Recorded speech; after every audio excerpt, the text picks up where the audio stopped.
जय श्री कृष्णा। राधे राधे।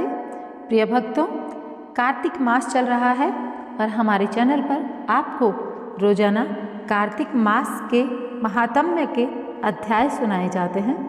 तो कल 8वां अध्याय गया था, आज 9वां अध्याय हम पढ़ेंगे और आप प्रेम पूर्वक श्रद्धा पूर्वक सुनना।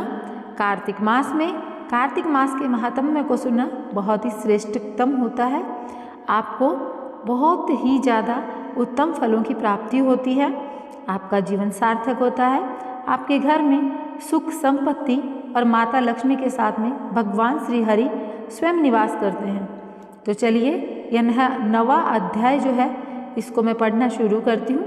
आप प्रेम पूर्वक श्रद्धा भाव से सुनना और वीडियो में आगे बढ़ने से पहले चैनल को सब्सक्राइब करके, वीडियो को लाइक करके और कमेंट बॉक्स में ओम हरि अवश्य लिखना या फिर हरिओम लिखना। यह आपकी तरफ से भगवान श्री हरि के चरणों में आपका वंदन होगा। तो चलिए शुरू करते हैं। जो पढ़ेगा इसे वह होगा भव से पार, श्री हरि कृपा से लिख रहा 9वां अध्याय का सार। राजा पृथु ने कहा, हे मुनि श्रेष्ठ नारद जी, आपने कार्तिक माह के व्रत में जो तुलसी की जड़ में भगवान विष्णु का निवास बताकर उस स्थान की मिट्टी की पूजा करना बताया है, अतः मैं श्री तुलसी जी के महात्म्य को सुनना चाहता हूँ। तुलसी जी कहाँ और किस प्रकार उत्पन्न हुई यह बताने की कृपा करें। नारद जी बोले, राजन, अब आप तुलसी जी की महत्ता, उनके जन्म का प्राचीन इतिहास ध्यानपूर्वक सुनिए। एक बार देवगुरु बृहस्पति देवराज इंद्र भगवान शंकर का दर्शन करने कैलाश पर्वत की ओर चले। तब भगवान शंकर ने अपने भक्तों की परीक्षा लेने के लिए जटाधारी दिगंबर का रूप धारण कर उन दोनों के मार्ग में अवरोध उत्पन्न कर दिया। यद्यपि वह तेजस्वी, शांत, लंबी भुजा और चौड़ी छाती वाले गौरवर्ण अपने विशाल नेत्रों से युक्त तथा सिर पर जटा धारण किए वैसे ही बैठे थे, तथापि उन भगवान शंकर को न पहचान सके। इंद्र ने उनसे उनका नाम व धाम आदि पूछते हुए कहा, क्या भगवान शंकर अपने स्थान पर है या कहीं गए हुए हैं? इस पर तपस्वी रूप भगवान शिव कुछ नहीं बोले। इंद्र को अपने त्रिलोकीनाथ होने का गर्व था, उसी अहंकार के प्रभाव से वह चुप किस प्रकार रह सकता था। उसने क्रोधित होते हुए उस तपस्वी को धुड़क कर कहा, अरे मैंने तुमसे कुछ पूछा है तो उसका उत्तर भी नहीं देता, और मैं अभी तुझ पर वज्र का प्रहार करता हूँ, फिर देखता हूँ कौन तुझ दुर्मति की रक्षा करता है।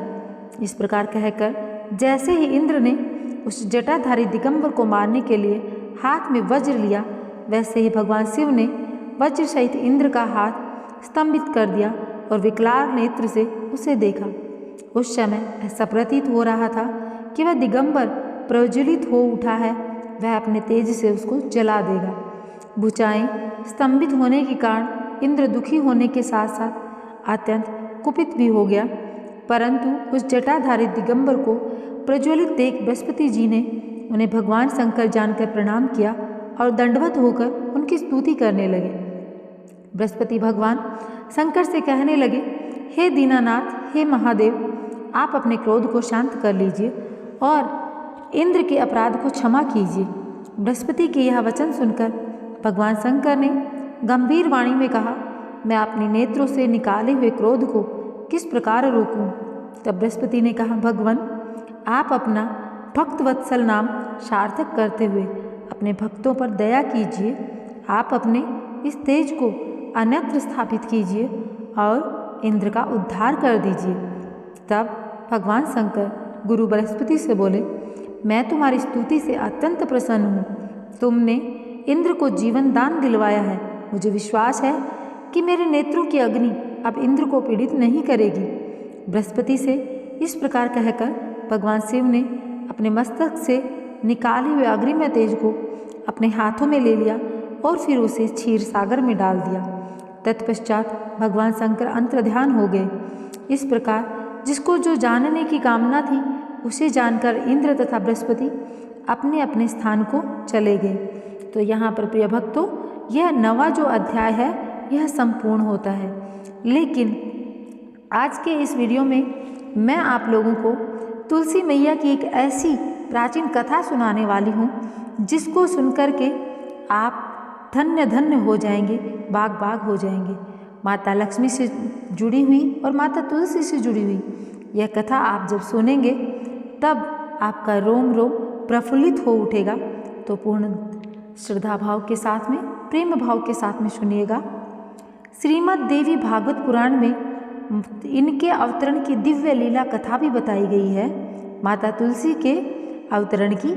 एक बार शिव ने अपने तेज को समुद्र में फेंक दिया था, जैसे कि मैंने अभी आपको बताया कार्तिक पुराण के अध्याय का। तो उस समय अंत में आपने सुना होगा महात्म्य में कि भगवान शिव ने अपने तेज को समुद्र में फेंक दिया था। उसके बाद में क्या हुआ वह इस कथा में मैं आप लोगों को बताने की कोशिश करूँगी।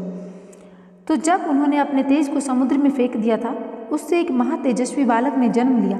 यह बालक आगे चलकर जालंधर के नाम से पराक्रमी दैत्य राजा बना। इसकी राजधानी का नाम जालंधर नगरी था। दैत्यराज कालनेमी की कन्या वृंदा का विवाह जालंधर से हुआ। जालंधर महाराक्षस था। अपनी सत्ता के मद में चूर उसने माता लक्ष्मी को पाने की कामना से युद्ध किया, परंतु समुद्र से ही उत्पन्न होने के कारण माता लक्ष्मी ने उसे अपने भाई के रूप में स्वीकार कर लिया। वहाँ से पराजित होकर वह देवी पार्वती को पाने की लालसा से कैलाश पर्वत पर चला गया।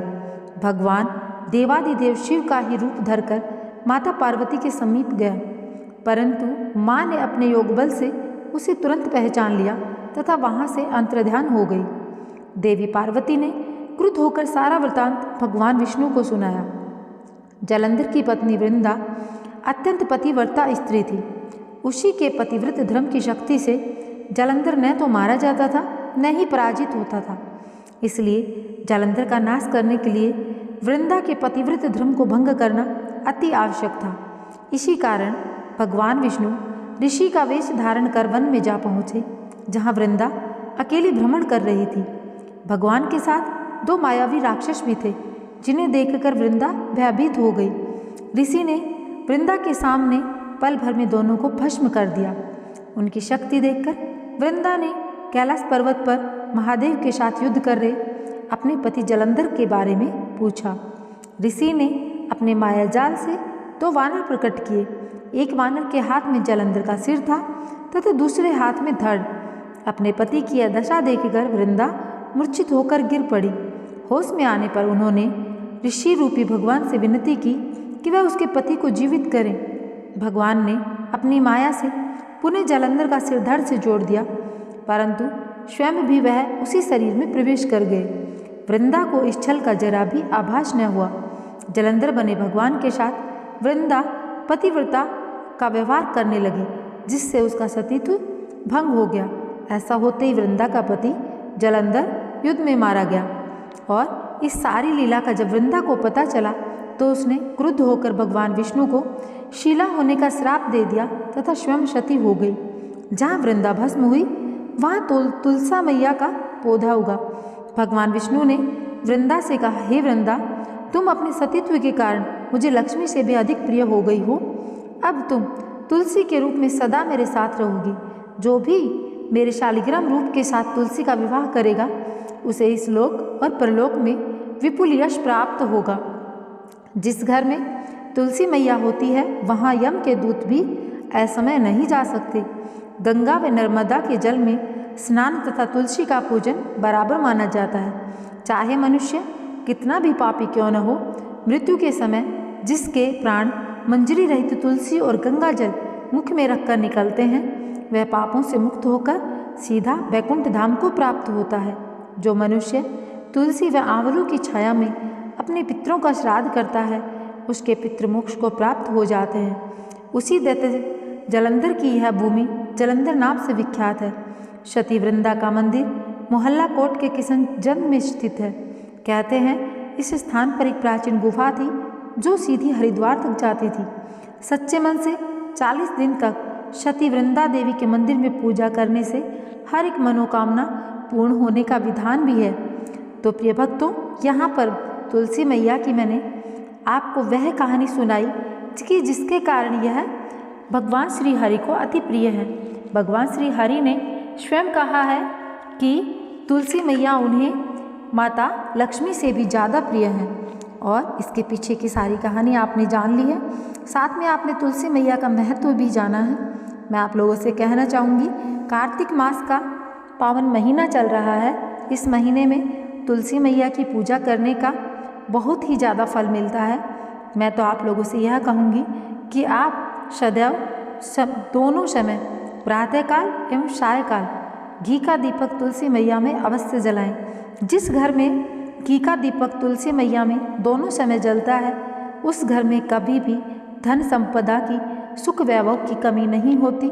संतान उस घर के आंगन में हमेशा किलकारियाँ मारती है। जिस घर में माता तुलसी के दीपक जलाए जाते हैं, तो माता तुलसी के जड़ में एक दीपक जो रोजाना जलाएं, सुबह और शाम के वक्त। और इसी के साथ में यह महात्म्य अपना समाप्त होता है, यह अध्याय समाप्त होता है। मैं आप लोगों से मिलूंगी एक नए वीडियो के साथ में। और यहाँ पर कहना चाहूँगी कि अगर आपने अभी तक चैनल को सब्सक्राइब नहीं किया है तो चैनल को सब्सक्राइब कर लेना और वीडियो को लाइक कर देना। और हाँ, अगर अभी तक कमेंट बॉक्स में हरिओम नहीं लिखा है तो भगवान श्री हरि के चरणों में हरिओम भी अवश्य लिख कर जाना। मैं भगवान श्री हरि से और माता श्री लक्ष्मी से आप लोगों के लिए विनती करती हूँ कि आप लोगों के जीवन में कोई कष्ट न आए, आप सदैव सुखी रहें। तो जय श्री कृष्ण, राधे राधे।